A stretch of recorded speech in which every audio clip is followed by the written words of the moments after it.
আসসালামু আলাইকুম। সাদিকা সারা কুকিং থেকে আপনাদের সবাইকে স্বাগতম। সবার সুস্থ কামনা করে আবারও হাজির হয়ে গেলাম আপনাদের মাঝে নতুন একটি রেসিপি নিয়ে।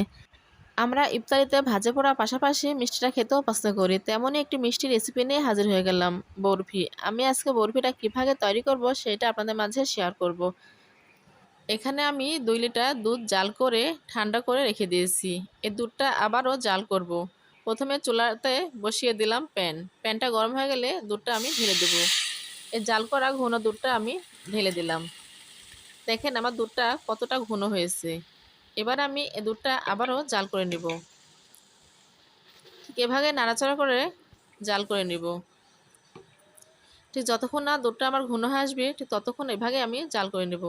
এবার এখানে একটা এলাচ দিয়ে দিলাম ফ্লেভারের জন্য। এলাচটা দিয়ে আবারও ভালোভাবে দুধটা নাড়াচাড়া করে কিছুক্ষণ জাল করে নেব। যতক্ষণ না দুধটা ঘন হয়ে আসবে ঠিক ততক্ষণ এভাবে সময় নিয়ে নাড়াচাড়া করে নেব।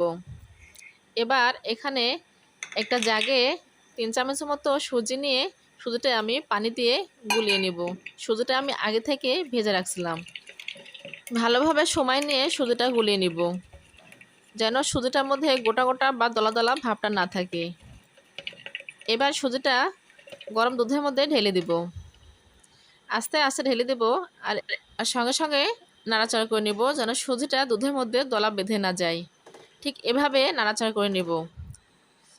এবার দিয়ে দেব লেবু। আমি লেবুর রসটা দিয়ে দিলাম। আমি এখানে 1 টুকরা লেবু নিয়ে চিপে দিয়ে দিলাম, যেন তরল দুধটা কাটা কাটা হলে খেতে ভালো লাগবে। এবার দিয়ে দেব চিনি। এখানে আমি 1 বাটি চিনি নিয়েছি। এখান থেকে অর্ধেক চিনি আমি প্রথমে দিয়ে দেব, দিয়ে ভালোভাবে নাড়াচাড়া করে নেব। আমি যে এলাচটা প্রথমে দিয়েছিলাম সেই এলাচটা এবার উঠাই নিলাম। এবার যে অর্ধেকটা চিনি ছিল সেটাও দিয়ে দিলাম, দিয়ে আবারও ভালোভাবে নাড়াচাড়া করে দুধটা জাল করে নিলাম। দুধটা অনেকটাই ঘন আসছে।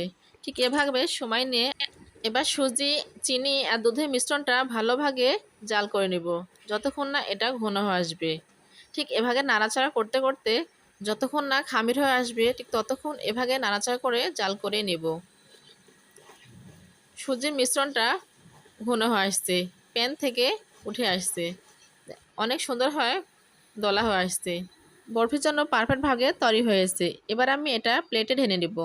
প্লেটে আগে থেকে তেলটা দিয়ে রাখছিলাম যেন বরফিটা লেগে না যায়। এবার বরফিটা ভালোভাবে সেট করে নেব, দিয়ে ফ্রিজে আধা ঘন্টার জন্য রেখে দেব। আধা ঘন্টা পর চলে আসলাম। এটা বের করে একটা ছুরির সাহায্যে কেটে নেব। সাইড থেকে কেটে বাদ দেব। ঠিক এভাবে কেটে নেব। আপনারা চাইলে বরফির শেপ দিয়েও কাটতে পারেন বা সন্দেশের শেপ দিয়েও কাটতে পারেন। আমি সন্দেশের মতো শেপ দিয়েই কেটে নেব, ঠিক 4 কোণাচি করে। ঠিক আমি এভাবেই কেটে নিলাম, একদম সন্দেশের মতো করে। আপনারা চাইলে ঠিক অন্যভাবেও কাটতে পারবেন। আপনাদের পছন্দ অনুযায়ী শেপটা আপনারা দিয়ে নেবেন।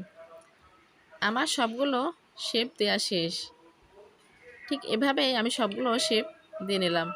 এবার আমি এখান থেকে একটা একটা করে উঠিয়ে প্লেটে পরিবেশন করব।